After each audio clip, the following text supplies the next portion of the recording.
So আজকে আমরা প্রথম চ্যাপ্টারের 2 নম্বর লেকচারটা স্টার্ট করব। 2 নম্বর লেকচারে যে কন্টেন্টগুলো আছে সেগুলো প্রত্যেকটা ইন্ডিভিজুয়ালি আমি দিয়েছি এখানে এবং সবগুলা ইম্পর্টেন্ট আসলে, এবং প্রত্যেকটা টপিকসের সাথে আমি কোশ্চেনগুলো অ্যাড করে দিয়েছি। বোর্ডের যে কোশ্চেনগুলো আছে সব দেই নাই, মোটামুটি যেগুলো আর কি তোমাদের বোঝানোর জন্য লাগে। তো ফার্স্ট টপিকস হচ্ছে virtual reality. First of all we have to know what is virtual reality. Virtual reality জিনিসটা কি সেটা সম্পর্কে আমাদেরকে প্রথমে একটু ধারণা নিতে হবে। তো ভার্চুয়াল মানে হচ্ছে আমরা অনলাইনে বা ইন্টারনেট ব্যবহার করে যে একটা আলাদা জগতে থাকি সেই জিনিসটাকে আমরা ভার্চুয়াল বলি। যেমন ফেসবুকে কোনো কিছু আপলোড করা বা ফেসবুক নিয়ে যারা বেশি পড়ে থাকে তাদেরকে আমরা বলি ভার্চুয়াল লাইফে বেশি টাইম স্পেন্ড করে। আর রিয়েলিটি মানে তো বাস্তবতা, এটা তোমরা সবাই জানো যে যেটা বাস্তবে যেটার একটা এক্সিস্টেন্স আছে। যেমন ভার্চুয়াল লাইফে তোমাদের অনেক ফ্রেন্ড থাকতে পারে, 50 অনেকে 5,000 পর্যন্ত ফ্রেন্ড তৈরি করে, আবার অনেকের ফলোয়ার থাকে অনেক বেশি। তো এগুলো সবই হচ্ছে ভার্চুয়াল ফ্রেন্ড, যাদের সাথে রিয়েলি তোমাদের রিলেশন থাকতেও পারে নাও পারে, ভার্চুয়ালি তোমরা কানেক্টেড। আর এই ভার্চুয়াল ফ্রেন্ডদের ভিতরে অনেকের সাথে তোমরা আসলে রিয়েলি কানেক্টেড থাকতে পারো। তো এখন এই ভার্চুয়াল রিয়েলিটি বলতে আমরা আসলে কি বুঝি? ভার্চুয়াল রিয়েলিটি বলতে আমরা বুঝি কম্পিউটার নিয়ন্ত্রিত এমন একটা পরিবেশ যেটা আমাদের কাছে বাস্তব মনে হয়। আমি আবারও বলছি, কম্পিউটার নিয়ন্ত্রিত এমন একটা পরিবেশ বা কৃত্রিম পরিবেশ যেটাকে আমরা বলবো, কারণ এটা তো প্রাকৃতিক না, এটা আমরা তৈরি করছি। কৃত্রিম পরিবেশ যেটাকে আমাদেরকে মনে হবে কি বাস্তব, আসলে সেটা বাস্তব হতেও পারে আবার নাও হতে পারে। ব্যাপারটা হচ্ছে এরকম। তাহলে কি দাঁড়ালো? হার্ডওয়্যার এবং সফটওয়্যারের সমন্বয়ে কম্পিউটার সিস্টেমের মাধ্যমে কোন একটি পরিবেশ বা ঘটনার বাস্তব ভিত্তিক বা ত্রিমাত্রিক রূপায়ণ হলো ভার্চুয়াল রিয়েলিটি, যেটা আসলে বাস্তব হতেও পারে আবার নাও পারে। তো ইন 1962 এল হেলগি নামটা, স্যার, হ্যাঁ বলো। লেখা পুরাটা দেখা যাচ্ছে না। কি দেখা যাচ্ছে না? স্ক্রিনের লেখাগুলা পুরাটা দেখা যাচ্ছে না। দেখা যাচ্ছে না? তোমরা সবাই কি একই অবস্থা দেখতে পাচ্ছ না? স্যার দেখতে পাচ্ছি তো। তুমি কি স্যার, জুম করে, অর্ধেক দেখা যাচ্ছে। দেখতে পাচ্ছি হ্যাঁ স্যার। তুমি কি জুম করে ফেলছো বেশি নাকি? দেখো তো, ইয়া সময় ছোঁয়া, হুম, স্যার। জুম আউট করো তাহলে দেখো, দেখতে পারবা। জি স্যার, হয়েছে। হুম। তো দেখো 1962 সালে এল হেলগি নামক একজন সায়েন্টিস্ট, উনি সর্বপ্রথম ভার্চুয়াল রিয়েলিটির এই আত্মপ্রকাশ করেন তার সেন্সোরামা সেন্সোরামা স্টিমুলেটর নামক যন্ত্রের মাধ্যমে। তো ভার্চুয়াল রিয়েলিটির ব্যাপারটা ইমপ্লিমেন্ট করার জন্য আমাদেরকে কিছু জিনিস ইউজ করতে হয়। সেটা হচ্ছে, এটা দেখো, মাথায় হেড মাউন্টেড ডিসপ্লে, হাতে একটি ডেটা গ্লোব এবং শরীরে একটি পূর্ণাঙ্গ বডি স্যুট ইউজ করতে হয়। কারণ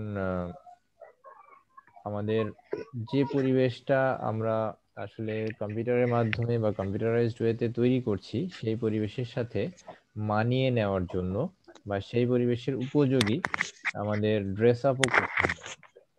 তো ভার্চুয়াল রিয়েলিটি তৈরি করার জন্য কি কি উপাদান আমাদের প্রয়োজন, বা কোন কোন ধরনের element that we are going to need to implement or to form virtual reality? এই যে আরফ দেখছে তো তো জয়েন করে না অবস্থা।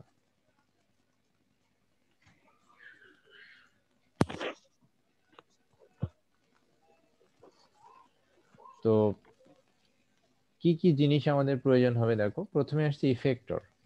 ইফেক্টর হচ্ছে কি, যেটা ইফেক্ট তৈরি করে। মানে ব্যাপারটা হচ্ছে এমন যে তোমার একটা পরিবেশ তৈরি করতে গেলে তোমার বিভিন্ন ইফেক্ট দেওয়ার প্রয়োজন হতে পারে। সেটা অনেক সময় ধোঁয়া লাগতে পারে, আবার অনেক সময় তোমার অন্ধকার লাগতে পারে, আবার অনেক সময় বৃষ্টি হতে পারে, এরকম বিভিন্ন ইফেক্ট দিতে হয়। তো ইফেক্টর হলো বিশেষ ধরনের ইন্টারফেস ডিভাইস যা ভার্চুয়াল রিয়েলিটি পরিবেশের সাথে সংযোগ সাধন করে। যেমন head mounted display. Head mounted display যেটা, এই যে দেখো এখানে মানুষ দেখা যাচ্ছে যা পড়ে আছে, তো এটার মাধ্যমে কিন্তু ইফেক্টটা আসবে। তো রিয়েলিটি সিমুলেটর এটা হচ্ছে এটা এক ধরনের হার্ডওয়্যার যা ইফেক্টরকে সংবেদনশীল তথ্য সরবরাহ করে। মানে এই যে ইফেক্টর এটাকে প্রয়োজনীয় ইনফরমেশন প্রোভাইড করে। এরপর হচ্ছে অ্যাপ্লিকেশনস মিন্স সফটওয়্যার, যে এই 3D ইয়ে করার জন্য যে ধরনের সফটওয়্যার প্রয়োজন হতে পারে, যেমন অটোডেস্কের ডিভিশন একটা সফটওয়্যার, এরকম বিভিন্ন সফটওয়্যার ইউজ করা হতে পারে। এরপর হচ্ছে জিওমেট্রি, বা যে পরিবেশে তুমি আছো বা যে পরিবেশ তুমি তৈরি করতে যাচ্ছ সেই পরিবেশের ভূমির পরিমাপ আর কি, সেখানকার বাহ্যিক অবস্থা সেটা কেমন হবে সেগুলো সম্পর্কে একটা ধারণা রাখা। যেমন তুমি যদি ড্রাইভিং করতে চাও তাহলে ড্রাইভিং সিটটা কেমন হবে, বা কোন পরিবেশে তুমি ড্রাইভ করছো, রাস্তার আশেপাশের পরিবেশ, এগুলা কিন্তু সেখানে থাকবে। তো এখানে দেখো একটা ফিগার দেওয়া হয়েছে, ফিগারে একজন টেবিল টেনিস খেলতেছে এই ভার্চুয়াল রিয়েলিটির মাধ্যমে, যার হাতে দেখো একটা ব্যাট আছে, সে সেই ব্যাট দিয়ে খেলতেছে। এমন ভাবে মানে ব্যাপারটা এমন, এই ব্যাটটার সাথে দেখো হেড মাউন্টেড ডিভাইসের সাথে সংযোগ করা আছে, যে ব্যাপারটা এমন সে রিয়েলি খেলতেছে, এবং তার কিন্তু সে ওখানে অপোনেন্টকেও দেখতে পাবে যে বিপরীত দিক থেকে একজন মারতেছে, সে খেলতেছে, মানে অ্যাকচুয়ালি বাস্তব অভিজ্ঞতা আর কি। আবার এখানে দেখো একজন ফুটবল মাঠে ফুটবল খেলতেছে, মানে এখানে একটা গোলকিপার আছে বা ইয়ে করতেছে। তো এরকম ব্যাপারগুলো যে সে বাস্তবে মনে হবে যে সে কাজটা করতেছে। তো ভার্চুয়াল রিয়েলিটির ব্যবহার বা প্রয়োগটা কোথায়? ভার্চুয়াল রিয়েলিটির এই প্রয়োগ থেকেই কিন্তু তোমাদের কোশ্চেন হয়, বা ওই যে ক্রিয়েটিভ কোশ্চেন গুলা এর প্রয়োগের ব্যাপারগুলো থেকে আসলে বেশি হয়। তো প্রকৌশল ও বিজ্ঞান, বিজ্ঞানের জটিল বিষয় নিয়ে গবেষণা। সাউন্ড হচ্ছে কেন? কে সাউন্ড করছো? সাউন্ড অ্যাভয়েড করো। স্যার আমার এখানে হচ্ছে না। যেখানে হোক, যার কাছে হোক, সাউন্ডটা অ্যাভয়েড করো। আচ্ছা, তো বিজ্ঞানের জটিল বিষয় নিয়ে গবেষণা, দৈনন্দিন জীবনে বিজ্ঞানের ব্যবহার ও বৃদ্ধি সহজীকরণ।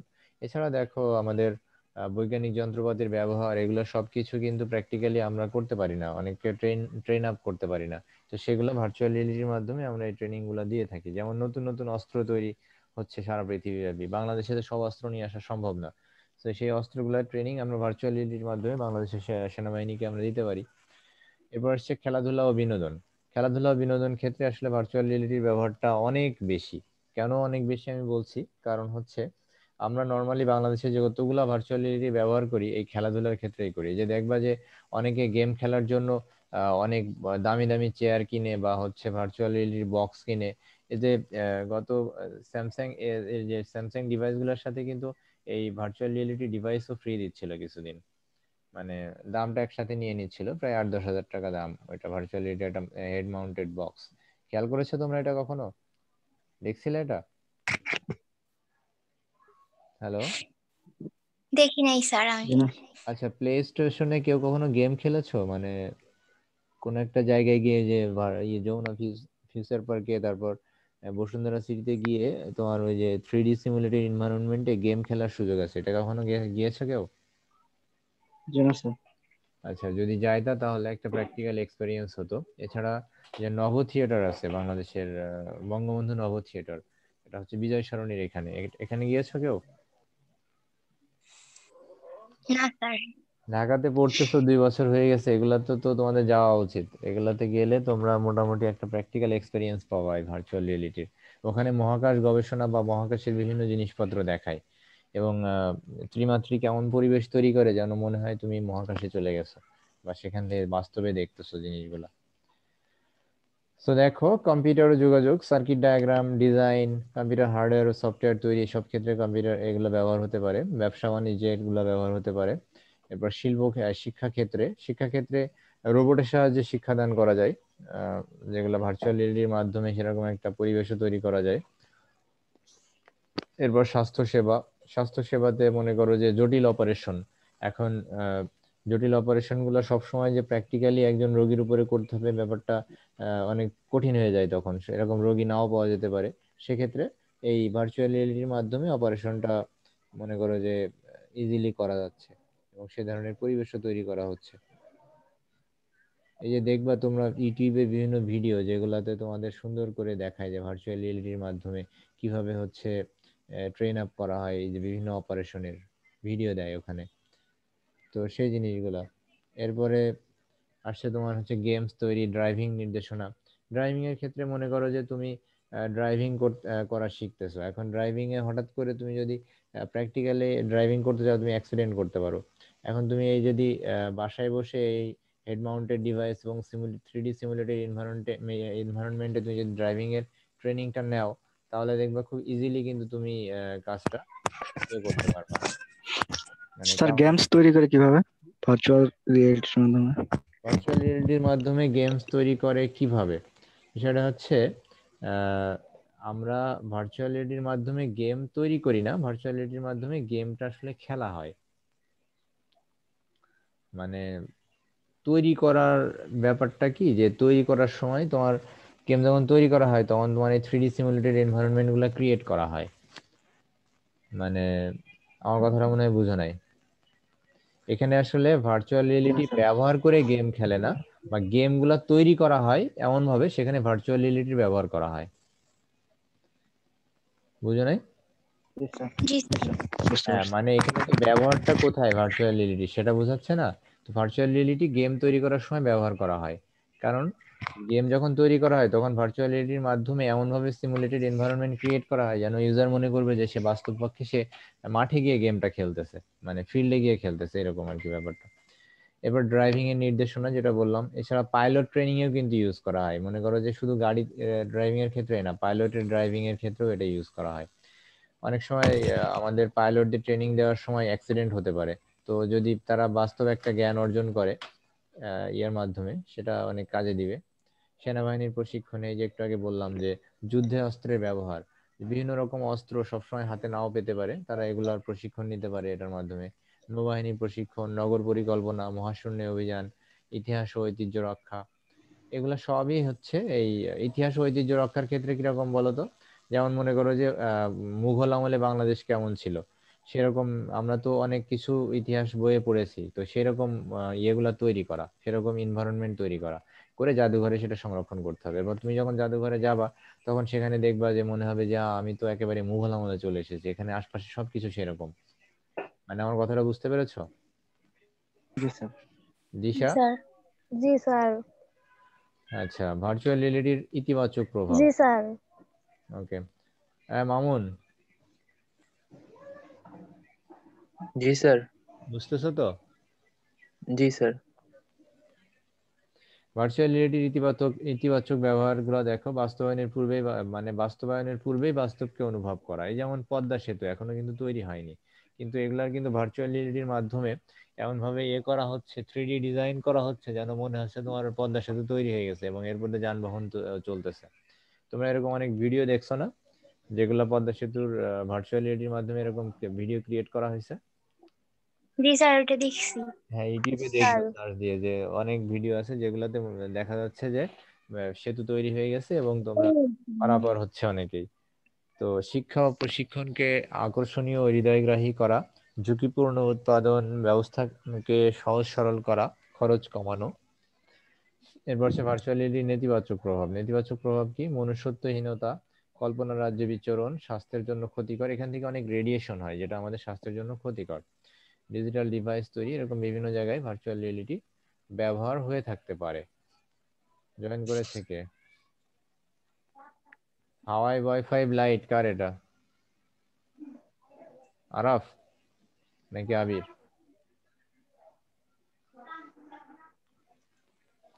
আচ্ছা, এখন আসছে পাঠ মূল্যায়ন। দেখি আমরা এখান থেকে কি কোশ্চেন হয়। ভার্চুয়াল রিয়েলিটি কি? এবার বাস্তবে অবস্থান করে কল্পনাকে ছুঁয়ে দেখা সম্ভব। মানে আমরা যেটা কল্পনা করছি সেটাকে আমরা ছুঁয়ে দেখতে পারি। তো সেটা তো ভার্চুয়াল ভার্চুয়াল রিয়েলিটির মাধ্যমে সম্ভব। এটা এখানে একটু এক্সপ্লেইন করে দেওয়া আছে। আরো কিছু কোশ্চেনের অ্যান্সার দেওয়া আছে, কিছু অ্যান্সার দেওয়া নাই, এগুলো দেখবা। আচ্ছা, এখন সৃজনশীল বা ক্রিয়েটিভ কোশ্চেন দেখো।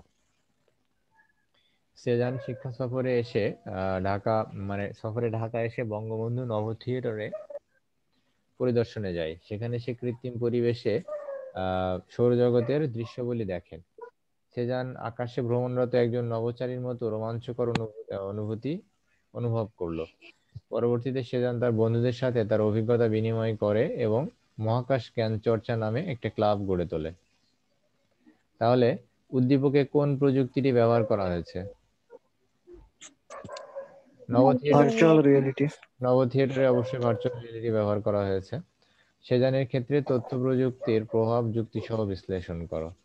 তো এই ভার্চুয়াল রিয়েলিটির এই যে জিনিসটা তৈরি, তথ্য প্রযুক্তি ছাড়া সম্ভব হতো না। তো সেটাই আর কি এখানে একটু তোমাকে বলতে হবে।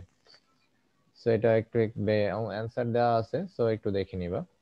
আচ্ছা, উদ্দীপক পড়ো এবং প্রশ্নগুলো উত্তর দাও। এখন বলছে রিমা তার বাবার সাথে নব থিয়েটারে গেল। সেখানে সে মহাকাশ ভ্রমণের অনুভূতি উপভোগ করলো। তার বাবা তাকে বললেন, এটি একটি বিশেষ প্রযুক্তির সাহায্যে করা হয়েছে, নব থিয়েটারের আমাদের শিক্ষার উন্নয়নে সহায়ক হবে। তাহলে এটাও এই মানে ভার্চুয়াল রিয়েলিটি। আচ্ছা, এখন দেখো আমাদের এমসিকিউ টাইপ কোশ্চেন। এখানে অ্যান্সার গুলো আমি দাগিয়ে দিয়েছিলাম, আগে যাদের পড়িয়েছিলাম ওদেরকে দাগিয়েছিলাম ফার্স্ট ইয়ারে। ভার্চুয়াল রিয়েলিটি আমি অ্যান্সার গুলো একটু ডিলিট করে দিই, হ্যাঁ, দাগানোটা, নাহলে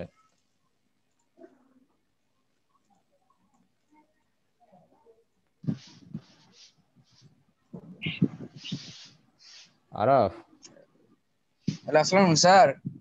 তোমার জয়েন করার কথা কয়টায় আর তুমি কয়টায় জয়েন করেছো? স্যার আমার নেটটা মনে হয় ওপেন আসছিল, আমি একটু শুয়েছিলাম স্যার। একটু শুইলে হবে? 6টার সময় পড়া, তুমি মাগরিবের নামাজ পড়নি? পড়ছিলাম স্যার, মাগরিব নামাজ পরে একটু শুয়েছিলাম আর কি স্যার। তাহলে তো এরকম করলে কেমনে হবে?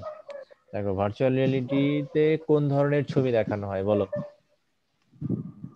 ত্রিমাত্রিক। ত্রিমাত্রিক। বাস্তব নয় কিন্তু বাস্তবের অনুভূতি প্রদানকারী পরিবেশকে কি বলে?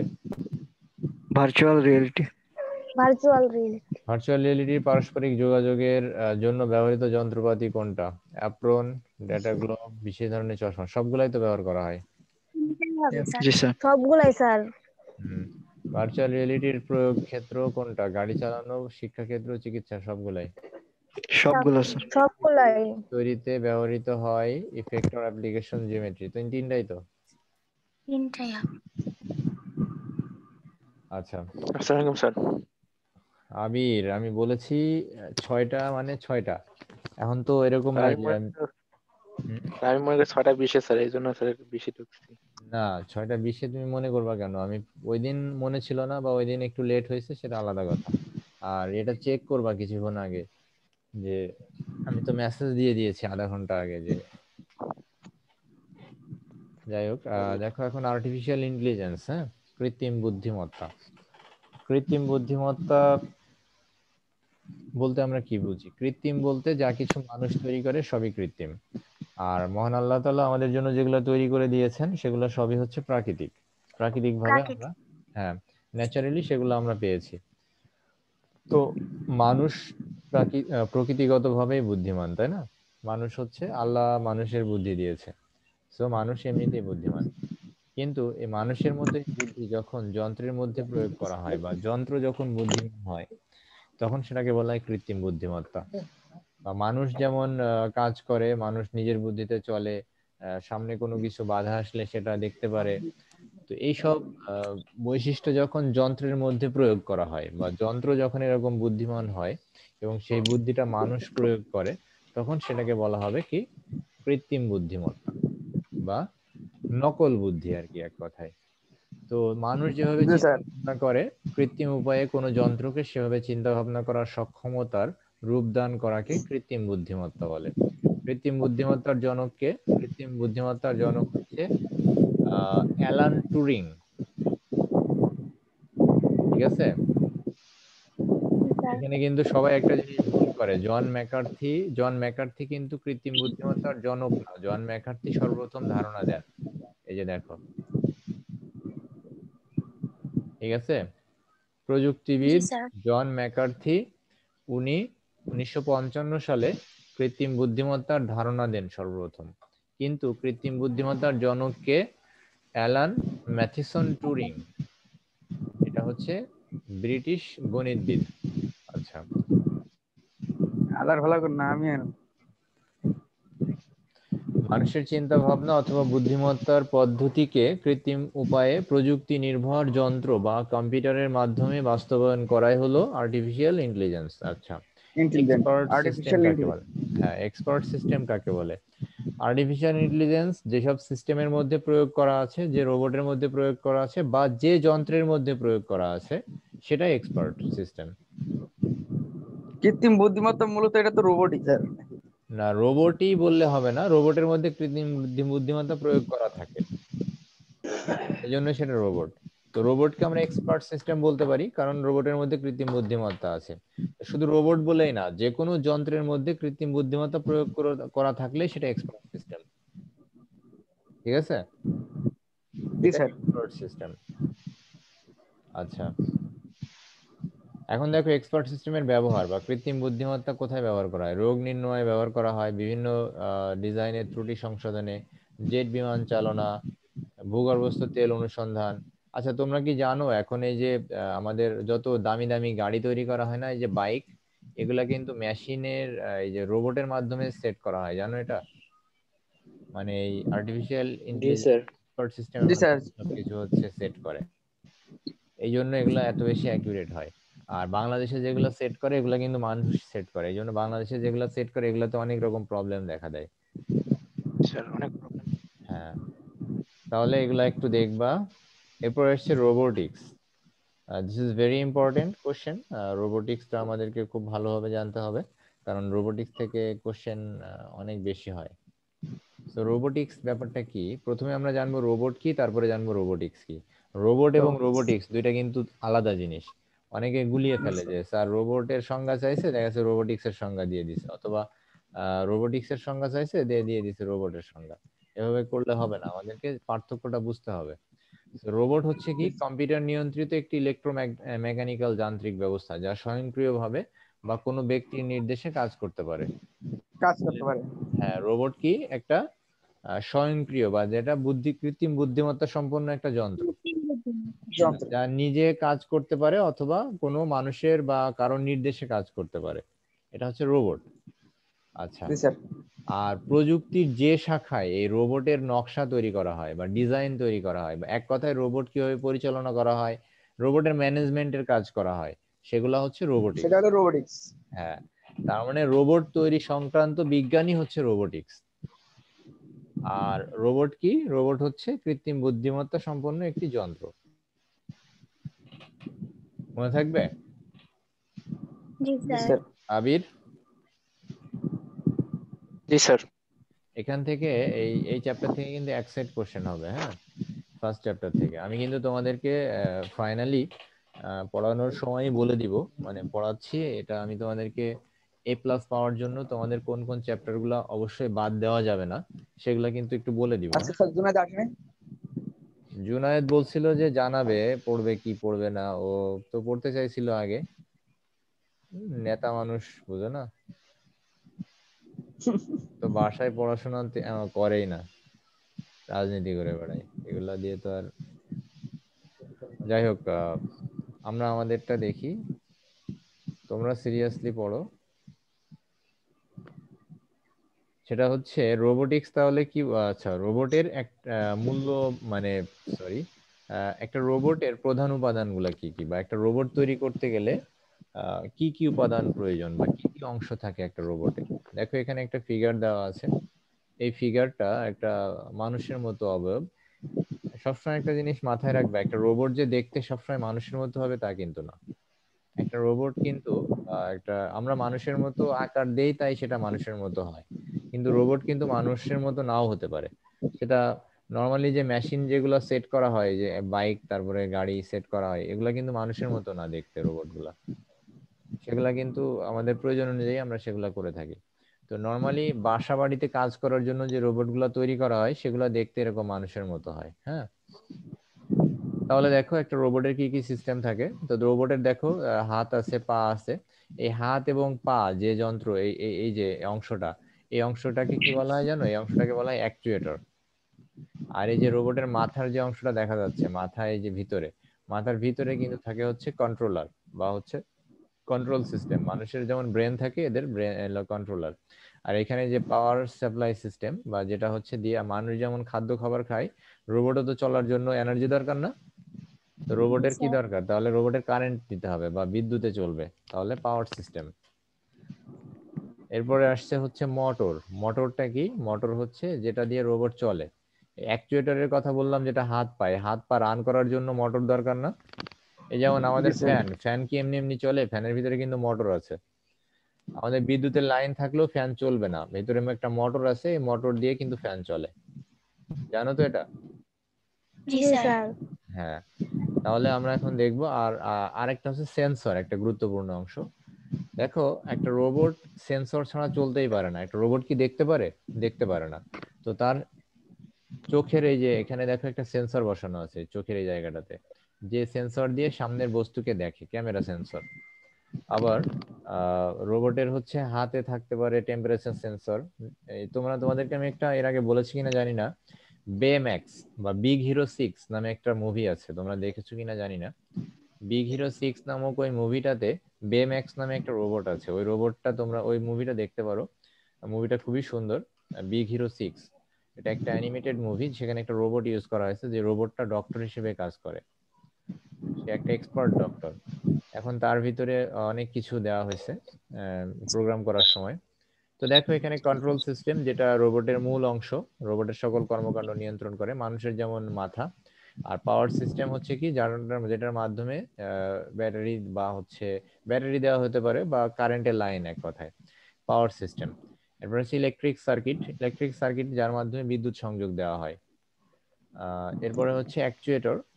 অ্যাকচুয়েটরটা কি? ওটা বললাম হাত পা, যে অঙ্গ অঙ্গ প্রত্যঙ্গ নড়াচড়া করে, যে কোনো কিছু ধরে, ধরো কোনো যন্ত্র, মানে কোনো কিছু ধরে এক জায়গা থেকে আরেক জায়গায় নিয়ে যাবে, সেটা কি অ্যাকচুয়েটরের সাহায্যে। এরপর হচ্ছে সেন্সর। সেন্সরটা কি? রোবট যার সাহায্যে সেন্স করে সামনে কোনো বস্তু আছে কিনা। মনে করো রোবট যখন হেঁটে যায়, তখন সামনে যদি কেউ থাকে, তাহলে কি সে তার উপর দিয়ে যাবে? যাবে না কিন্তু। সে দেখতে পাবে বা দেখবে, সেন্স করবে যে সামনে একটা অবজেক্ট আছে, so I have to stop or I have to avoid that obstacle. তাকে ওই থেমে যেতে হবে, অথবা অবস্টাকলটা পার হয়ে যেতে হবে। এইভাবে আসলে রোবটটা মুভ করবে। এরপর আসছে মুভেবল বডি। এই যে ম্যানিপুলেশন, এটা দেওয়ার দরকার নাই, এটা আমি আগের যারা পড়িয়েছি তাদেরকে এটা বাদ দিয়ে দিয়েছিলাম, কারণ এগুলা জি স্যার। মোটামুটি 5-6টা বললেই হবে। এবার মুভেবল বডিটা কি? এটা হচ্ছে রোবটের চাকা, যান্ত্রিক পা, এবং যেগুলা দিয়ে রোবটকে স্থানান্তর করা যায়, বা এক জায়গায় বডিকে স্থানান্তর করে বা বডিকে মুভ করে, এগুলো হচ্ছে মুভেবল বডি। যে অংশটা, যে বা যে মোটা মোটা যে অংশগুলো দেখছো, এগুলা, এটা হচ্ছে মুভেবল বডি। আচ্ছা, এখন রোবটের বৈশিষ্ট্যগুলো আমি তো অলরেডি বলেই ফেলছি, কি কি বৈশিষ্ট্য। রোবট সুন্দর দক্ষভাবে কাজ করতে পারে, তাই না? নর্মালি রোবট যে কাজগুলো করে সেগুলো কিন্তু অনেক দ্রুত করে না। আবার দেখো, মানুষের জন্য যে কাজগুলো রিস্কি, সেগুলো রোবট খুব অনায়াসে করে দেয়। ধরো কোন একটা আগুন লাগছে কোন একটা জায়গায়, সে আগুন নেভানো মানুষের জন্য কঠিন, কারণ মানুষ পুড়ে যেতে পারে। কিন্তু রোবটকে যদি পাঠানো হয়, রোবট সেখানে খুব সহজে কাজ করতে পারে। আবার দেখো, ময়লা টয়লা ফেলার জন্য বা যেগুলো দুর্গন্ধযুক্ত, রোবট কি দুর্গন্ধ পাবে? পাবে না না। কিন্তু। হ্যাঁ, তার মানে তার জন্য কষ্ট নাই এটা। আবার বাসা বাড়িতে কাজের জন্য, ওই যে বাড়ির ঘর দরজা পরিষ্কার করা, এগুলা কিন্তু রোবট দিয়ে করে এখন। তৃতীয় মানে অনেক উন্নত রাষ্ট্রগুলোতে এগুলাতে রোবট ইউজ করে, যদি এটা ব্যয়বহুল, কিন্তু এটা করে। এখন দেখো, রোবটের ব্যবহার, এই উল্লেখযোগ্য ব্যবহারগুলো আমাদেরকে জানতে হবে, কারণ এই রোবটের ব্যবহারগুলোর উপর থেকেই কোশ্চেন হয়। তো আমি যেগুলা বললাম, এই যে ডুবুরি বা হচ্ছে মাটির, এই যে পানির নিচে কাজ করে রোবট, হ্যাঁ, যেসব জায়গায় মানুষ যাইতে পারে না, সেসব জায়গায় রোবট পাঠানো হয়। মহাকাশে গবেষণা, যেখানে মানুষ গেলে রিস্ক, মানুষ গেলে মারা যেতে পারে, সেখানে রোবট পাঠানো হচ্ছে। এরপর হচ্ছে চিকিৎসা ক্ষেত্রে যেসব অপারেশন মানুষের দ্বারা সম্ভব হবে না, বা মানুষ ভয় পাবে করতে, অনেক সময় হয় না যে জটিল অপারেশন মানুষ করতে পারছে না, সেগুলা রোবট দিয়ে করা যেতে পারে, যদিও তার সাথে মানুষ থাকবে, কারণ রোবট তো আর ইনস্ট্যান্ট ডিসিশন নিতে পারে না, এই জন্য। এরপরে হচ্ছে যুদ্ধে, মনে করো সম্মুখ যুদ্ধে রোবটের ব্যবহার হতে পারে, কারণ সেখানে রোবট ব্যবহার করলে মানুষের মারা যাওয়ার ঝুঁকি থাকে না। তাহলে এগুলো আমাদেরকে দেখতে হবে। এখন বলছে রোবটে কৃত্রিম বুদ্ধিমত্তার ভূমিকা ব্যাখ্যা করো, এটা একটা কোশ্চেন। রোবটের ভিতরে অবভিয়াসলি কৃত্রিম বুদ্ধিমত্তা আছে, তা না হলে তো রোবট স্বয়ংক্রিয়ভাবে চলতে পারে না বা কাজ করতে পারে না। এবারে বলছে চিকিৎসা সেবায় আর্টিফিশিয়াল ইন্টেলিজেন্স কিভাবে সম্পর্কিত।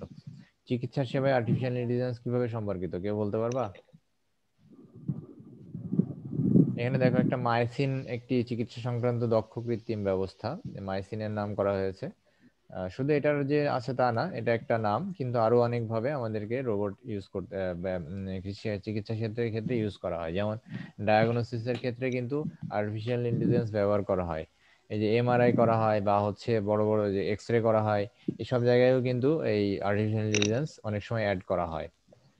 তো এরপরে তোমরা এখানে দেখবা এই যে জ্ঞানমূলক প্রশ্ন, অনুধাবনমূলক প্রশ্নগুলো দেখবা।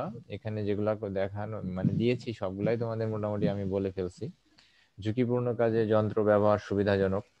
কেন সুবিধাজনক? কারণ মানুষের জন্য রিস্ক আছে, সেখানে রোবট আমরা ব্যবহার করতে পারি, মানুষ মরবে না সেক্ষেত্রে। এরপরে হচ্ছে চিকিৎসা সেবায় আর্টিফিশিয়াল ইন্টেলিজেন্স ব্যবহার করা হয়। ঝুঁকিপূর্ণ কাজ, রোবট একটি প্রোগ্রাম নিয়ন্ত্রিত যন্ত্র। এই রোবট একটি প্রোগ্রাম নিয়ন্ত্রিত যন্ত্র, এটা কেউ বলতে পারবা, ব্যাখ্যা করতে পারবা? কে পারবা বলো?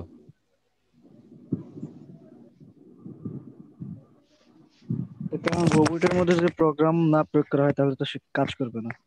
হ্যাঁ, কারণ মানুষের মতো তো তার বুদ্ধি নাই, তাই না?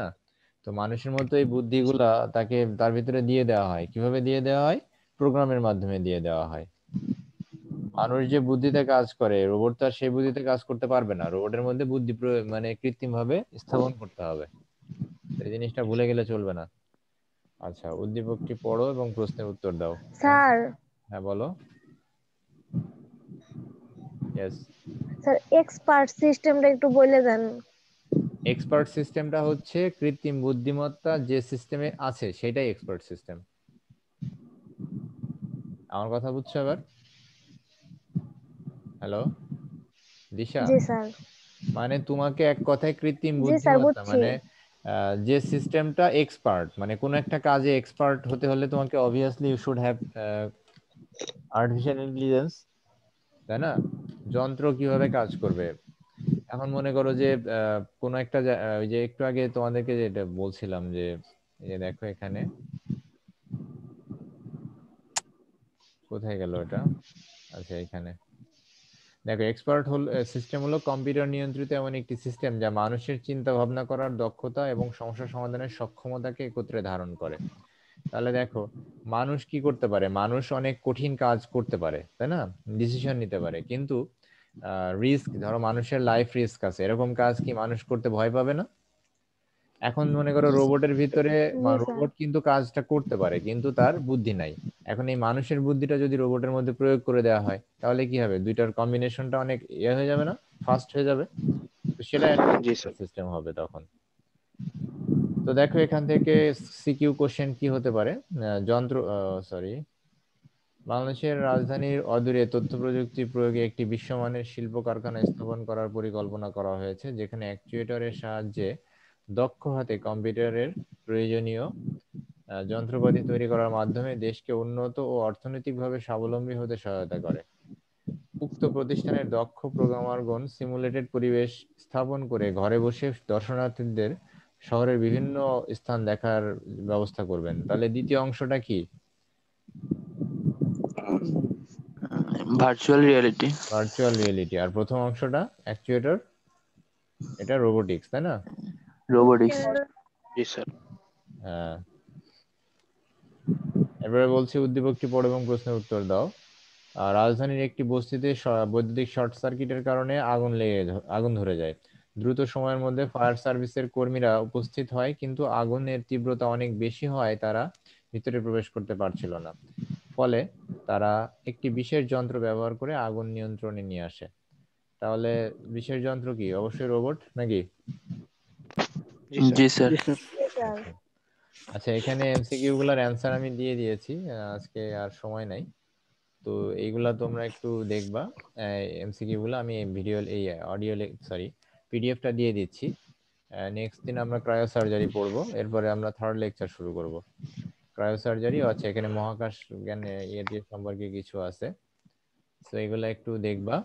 আর সরি, আজকে আমি কোশ্চেনের মানে তোমাদের প্রশ্ন করতে ভুলে গেছি ফার্স্টে।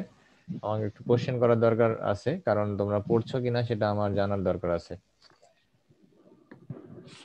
তো নেক্সট দিন ইনশাল্লাহ আমরা কোশ্চেন করব, তারপরে আবার হচ্ছে পড়া স্টার্ট করব। কারো কোনো কোশ্চেন থাকলে বলো। গত লেকচারের উপরে কারো কোনো স্যার কোশ্চেন আবার থাকলে। কবে পড়াবেন? এভাবে তো তোমাদের তো আজকে কি বার? বৃহস্পতিবার। তোমাদের তো রবি মঙ্গল বৃহস্পতি এভাবে ফিক্সড করে দিলে, আবার রবিবার, বুঝো নাই রবিবার পড়াবে আবার। দিশা? জি স্যার। তোমাদের ফিক্সড করে দিয়েছি তো রবি জি মঙ্গল স্যার। বৃহস্পতি সন্ধ্যা 6টা ফিক্সড, যদি স্পেশাল কোনো প্রবলেম না হয়। আচ্ছা স্যার। ঠিক আছে, তাহলে ঠিক আছে, আমরা তাহলে নেক্সট জি স্যার। আবার হচ্ছে আমাদের ক্লাস হচ্ছে। আসসালামু আলাইকুম। আসসালামু আলাইকুম। আসসালামু আলাইকুম স্যার।